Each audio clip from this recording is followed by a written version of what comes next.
So I'm back at Top Car on this lovely sunny day, and today we're looking at this Volkswagen T6 Caravelle.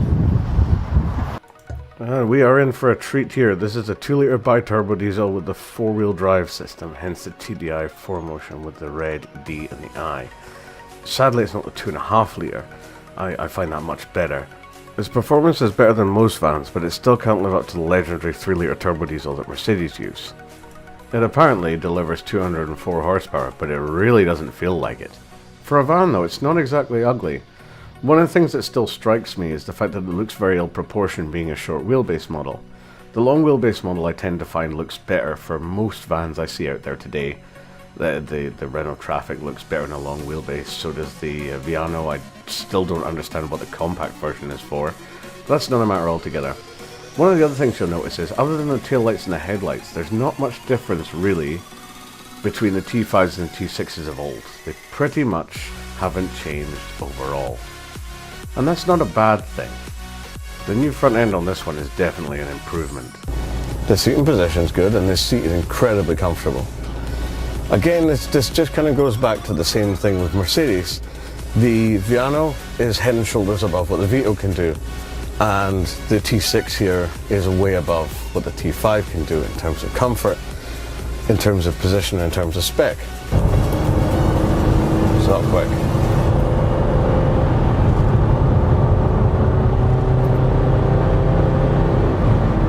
My Viano is far quicker than this. Yes, okay, it's no slouch for a van. Doesn't hold up to a car in the slightest. And it doesn't even hold up to the Viano that well. But I suppose the horsepower difference makes a lot of sense. You know, my Mercedes Viano 3-litre was 250, 260 brake horsepower. This thing has nothing like that. So I guess it's no real surprise. However, it's respectable on the hills. The 4-wheel drive system gives it good traction.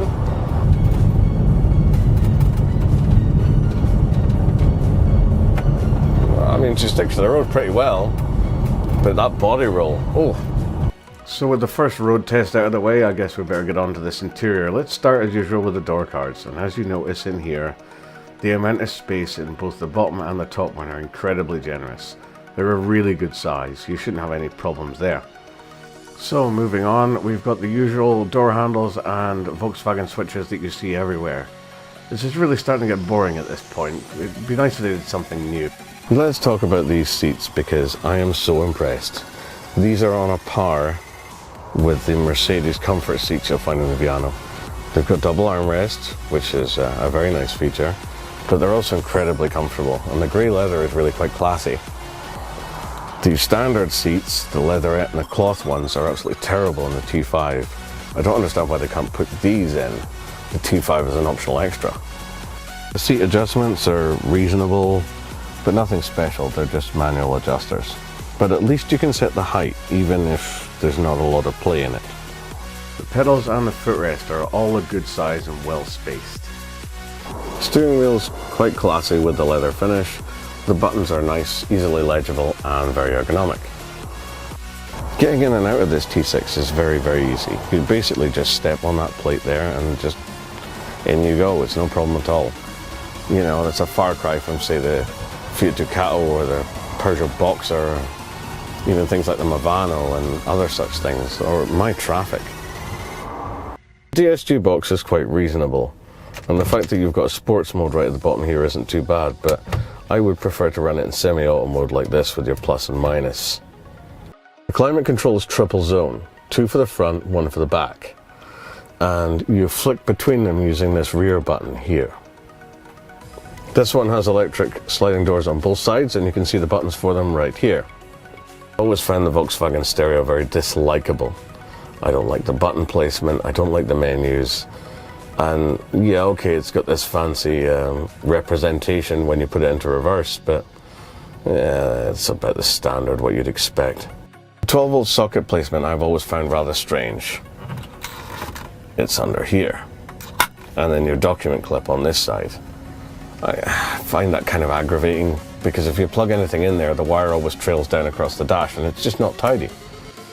Down next to the gear stick, you've obviously got this little one right here, which gives you 2 cup holders and a further 12-volt socket. Right underneath it, you would think that was another little storage area, but actually the fuse box is located there. Kind of a shame. What's this down beneath the gear lever? It's a curry hook. Every van needs a curry hook.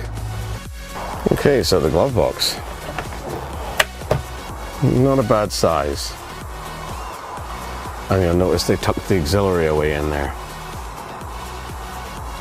This is the space you get between the two seats. Now, it would be perfectly sized for a cool box, except for the fact that they decided to put a traditional handbrake in here.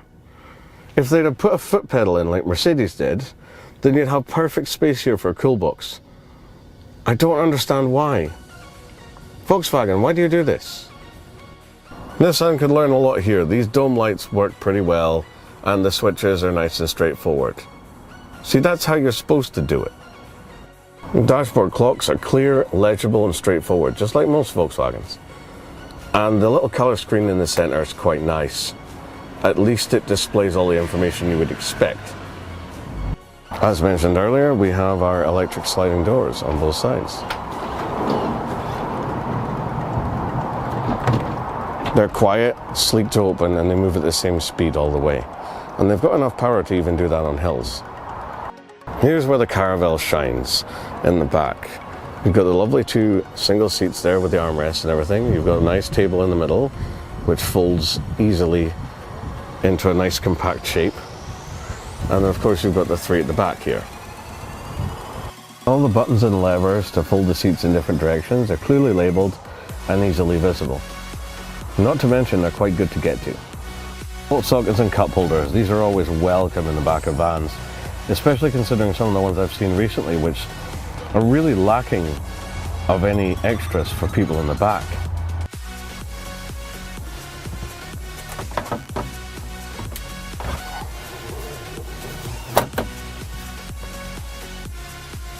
Okay Volkswagen, maybe you went a bit overkill with the lights and vents back here. Look at all this. 2 rows of them. Is that not overdoing it a little bit? Oh, this table is impressive. There are cup holders built into the bottom of the table and a nice slide close system. So I've just been fiddling around with this table system to make sense of it. So the grab handle on this side slides it back and forward. And then when it locks, yeah, you've got a little drawer in the bottom here, which is quite nice. And then you push the button on the back of it and it rises up. Then you pull the 2 bits at the side and you twist it round. And there you go, you have your table. You can also press another button on the side here to twist it to whichever direction you want to twist it to. This van's the Caravelle, not the Transporter, and it reminds you everywhere with sledgehammer subtlety. Being the short wheelbase, this is where it falls down. There's not a lot of space here. Of course the long wheelbase version would be better, but you know, getting a Caravelle T6 on a long wheelbase isn't the easiest thing in the world these days. And I like the little covers, except for the fact that they're maybe a little flimsy. Bravo Volkswagen, that's a real gas lifter. No stupid metal bar that I have to try and find out where it goes. Much better. The engine bay is not as snug as I've seen on quite a few other vans. I think there'd be room to horseshoe something bigger and more powerful in there, if you were that way inclined. Like these new design headlights, they're much better than the old ones. I think Volkswagen's running out of ideas with these tail lights though. I've seen the ones off the new facelift model that's due to replace these, and yeah, it's not much different. Does it drive well? It's smooth, don't get me wrong. In fact, it's a lot smoother than the T5. They've made a few improvements for suspension, I would guess, on the T6 over the T5. But it's no match for the Mercedes Viano or the V-Class. And does it sound good when it's running? Well, it sounds a bit clattery. However, that's the problem that all vans seem to share now. One of my personal bugbears right now is the fact that Mercedes decided in their infinite wisdom on the V-Class not to include a 6-cylinder diesel anymore. And it now has the same problem this does, where it just sounds clattery when it's idling.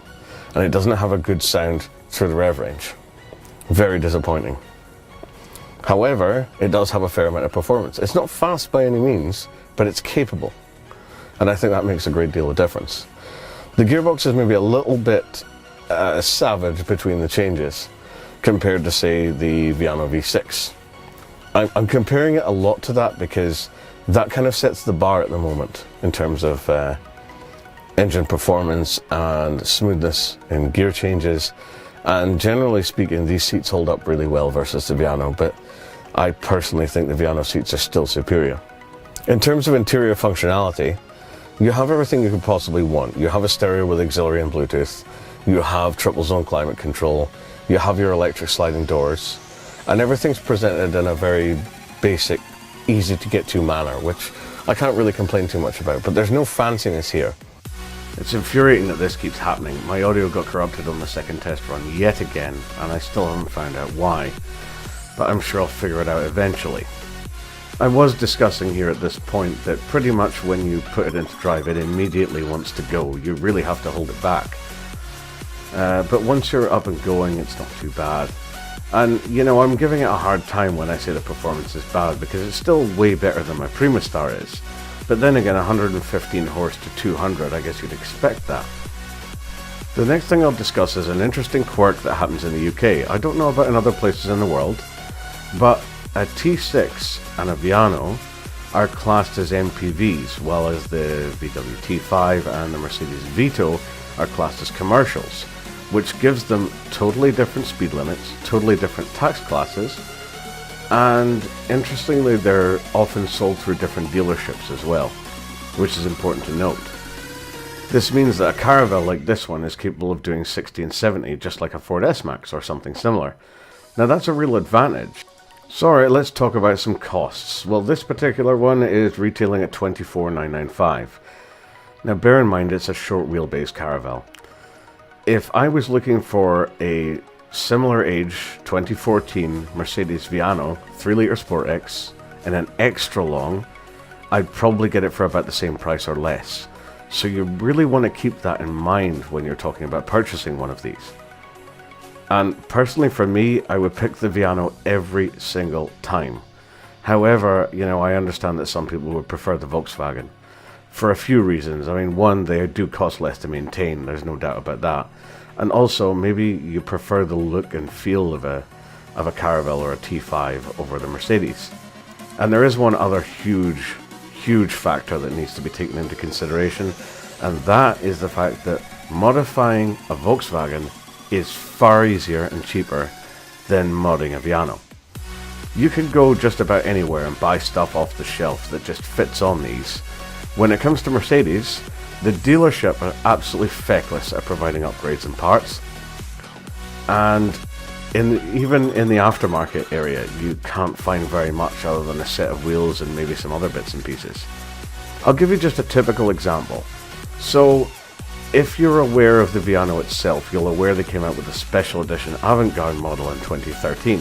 It has some special bumper upgrades, which are really just a couple of little bits of plastic with chrome trim on them. Now get this, Mercedes wanted to charge me £138 plus VAT per side for these tiny little 3-inch square pieces of plastic. It's utterly absurd.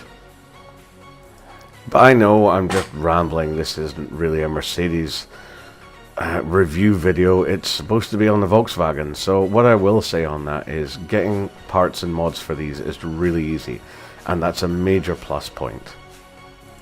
So how about a comparison between other vans that aren't Mercedes? Well, this thing is still head and shoulders above anything else on the market that I've driven yet. And yeah, okay, you pay a little bit more for it, but you know, you do tend to get what you pay for, especially when it comes to the car market. Okay, so you like the Caravelle, but you want something that looks a bit more sporty. Well, Volkswagen have an answer to that. They also do the lovely Sport line, and I highly recommend looking into those if you fancy something like that. But here's the thing, they really hold their money. I don't know why they're still fetching over 30k for a used one. But yeah, they still really hold their value, more than I think they should. But here's the other annoying thing. You can't get a Sportline in a long wheelbase. You can only get it in a short wheelbase. And yes, they're not the only company that made this error. Mercedes did the same thing. Their Avant-Garde wasn't available in an extra long. But, you know, I guess that's just the way that goes sometimes. Companies make mistakes like that. But anyway, I suppose I'm getting sidetracked a little bit. This van overall looks very good. It handles well in its class. It does have a fair amount of performance, albeit not enough for me. And overall, I think you couldn't really go too far wrong buying one of these. I guess if this video taught me anything, it's that I should probably do a Mercedes Viano review.